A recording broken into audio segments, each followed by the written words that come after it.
Alright guys, as promised in my video from the office the other day, I was going to get back and just kind of do a little bit more of a conversation about some of these various cylinders that I've picked up. And I'm going to build a couple of these this spring for firewood operations this year. But I got to kind of choose. I've got 3 cylinders here. So this is the Meteor cylinder that I was so in love with the other day in my office. And this is a gorgeous cylinder, and I think I've talked enough about that. I'm going to talk about the piston that goes with it here in a minute. So I pulled this one off a saw that I built 5 years ago. I maybe ran one tank through it before I realized I didn't do a good job of sealing up the bottom end. And, it's a beginner thing. And this is a Farmertech. I don't even know if you can get these anymore. But it feels and looks incredibly similar, and maybe one day I'll be up to putting together a bottom end and checking the timing on these. I'm going to show you guys in a future video how to build the timing wheel yourself, and we're just going to follow Tin Man's video series on how to check the timing, how to check the port timing. I don't think I'm up to porting anything yet, but it would be interesting to see if there's any difference between this one and which is the made in Italy Tecomec that I talked about, and this Farmertech made by Chinese children. I'm guessing the same Chinese children made these because let's have a look at this. Look at how the fins, the cooling fins, line up identically. Really, the only difference I'm seeing here between these two is the color of the casting, and I think this is just a coating that they put on it to I don't know why. I'm assuming maybe to reduce aluminum oxidation. I really don't know, but that's the only difference I'm seeing right now on these is that outer coating. When you look down inside, look at the squish band on this one. Try and get you some better light there. All right, this is the Tecomec. Now look at the squish band in there. It's practically identical. And as I rub my fingers on the ports, it's that same kind of roughness. This one actually almost feels better. This is the Farmertech again. This one actually almost feels better. Not as nice as the Meteor, but definitely nicer. I've formulated a highly non-scientific test here. Had some really great frozen yogurt on a stick last night, and as I rub this, and the upper transfers seem to be the roughest. As I rub this, you can kind of hear the sound.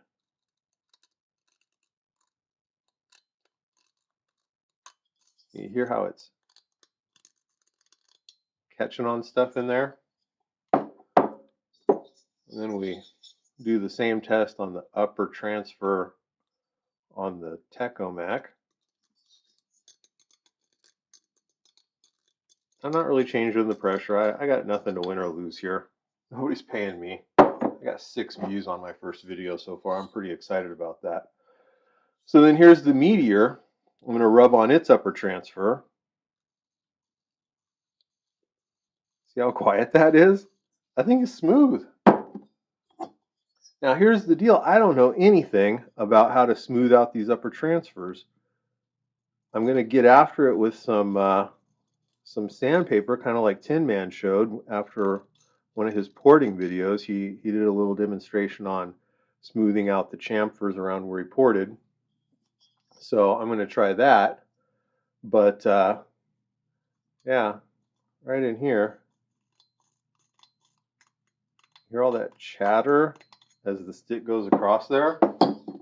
That's the Farmertech. Same thing with the, actually, it might be a little more chowdery with the Tecomec.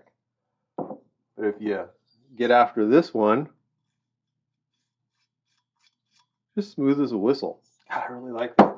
So now the decision is the other saw I'm going to build. So what I'm going to do is a Firewood 2022 challenge. It's going to be the Meteor versus one of these guys. I don't know which one it's going to be. If you watch this video, drop an opinion. If you know anything about these, drop an opinion. I'd really like to know, because I'm going to build. I've got parts to build 2 saws based off the 61 platform. Plenty. I got all the parts I need. I don't have enough parts to build a third. Just the way it goes. Also wanted to just show you this OE cylinder. This is a Molly. This is a Molly 630 closed port 48 millimeter cylinder. And I kind of did the same thing with this one, and it's just smooth as a whistle. I mean, it feels very similar. The port chamfering, the port sizes, they're just huge for a 48 millimeter closed port, right? Well, let's compare that to the 50 millimeter, 52 millimeter, excuse me. See if we can get a little better light in there.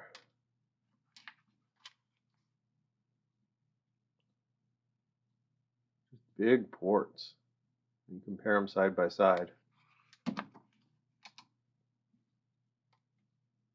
So I think when and if I ever try porting, I think this 48 millimeter is going to be the one I go with. I'm just slowly going to collect parts to build another 61. I've got this bottom end that I put together.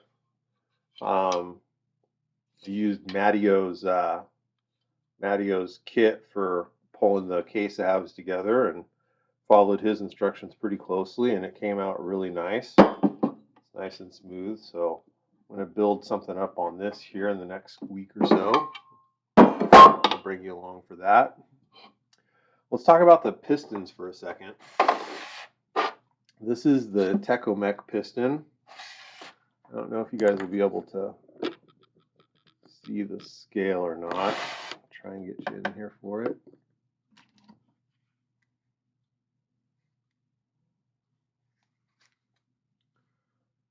So there's the scale. So this is the Tecomec piston. Weighs in at 99 grams. It's the Meteor piston, and I've got the pin and the bearing in there because that's all rotating, right? That's all going up and down. So this is all part of that reciprocating mass, and it weighs in at 94. What did we say this was? 98. So 4 gram difference. What I noticed when I was looking at these, comparing them up side by side, look how thin the skirt is on the Meteor here. Look how thick the skirt is on the Tecomec piston. Not a bad looking piston, to be quite honest. You know, side by side, they look very similar. The ports, the windows look to be very similar. I don't know how well you guys can see that. Get my media hands out of the way. So yeah, everything's really similar.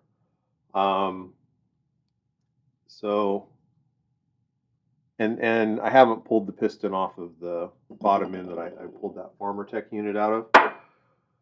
But the piston appears very similar to the Tecomec unit. So those are the 3 cylinders I've got. We're at the bottom end of playing with these saws. Tin Man, he's kind of at the top end of playing with these saws. He's having fun with some really cool saws. I really enjoy watching his videos. I'm learning a lot about this. And the thing that I learned from him is to go out and do this stuff. And so I've decided to go out and do this stuff like him and take you guys along for the ride. It's a lot of fun for me. Hopefully people watch these videos.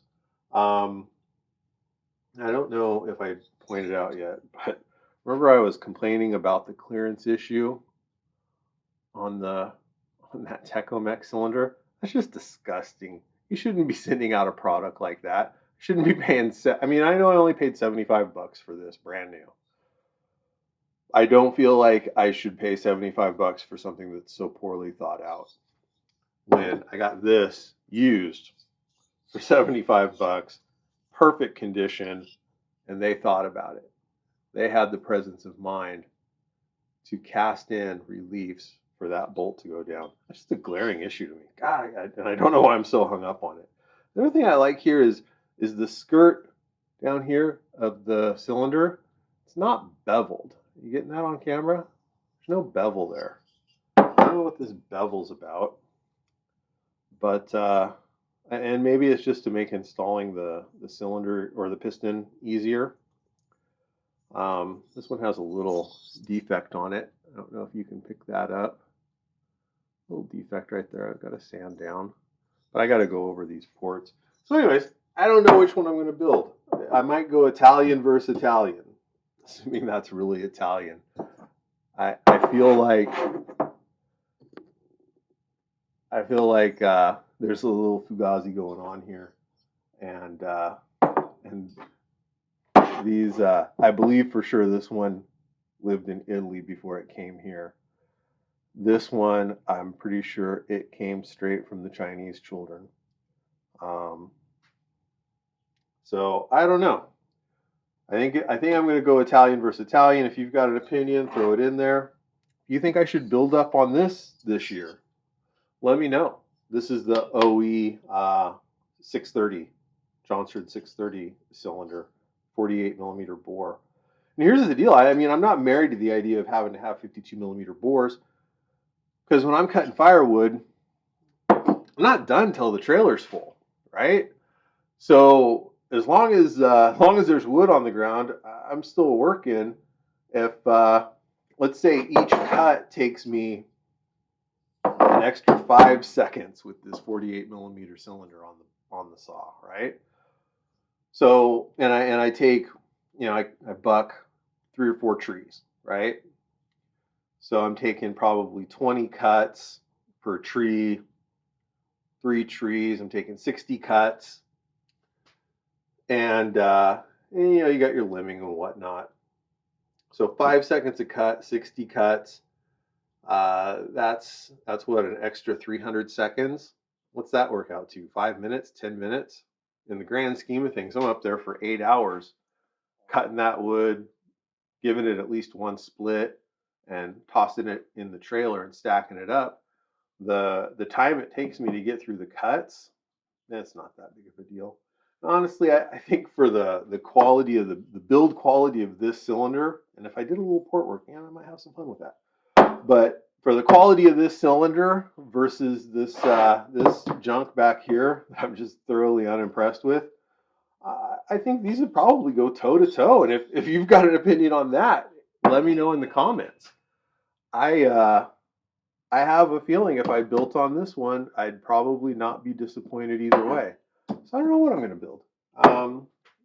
Anyway, it's going to be fun. I'm going to take you guys along for the ride. I think I've rambled on enough for now, so I'm going to go ahead and sign off here and upload this video. Have a good one, guys.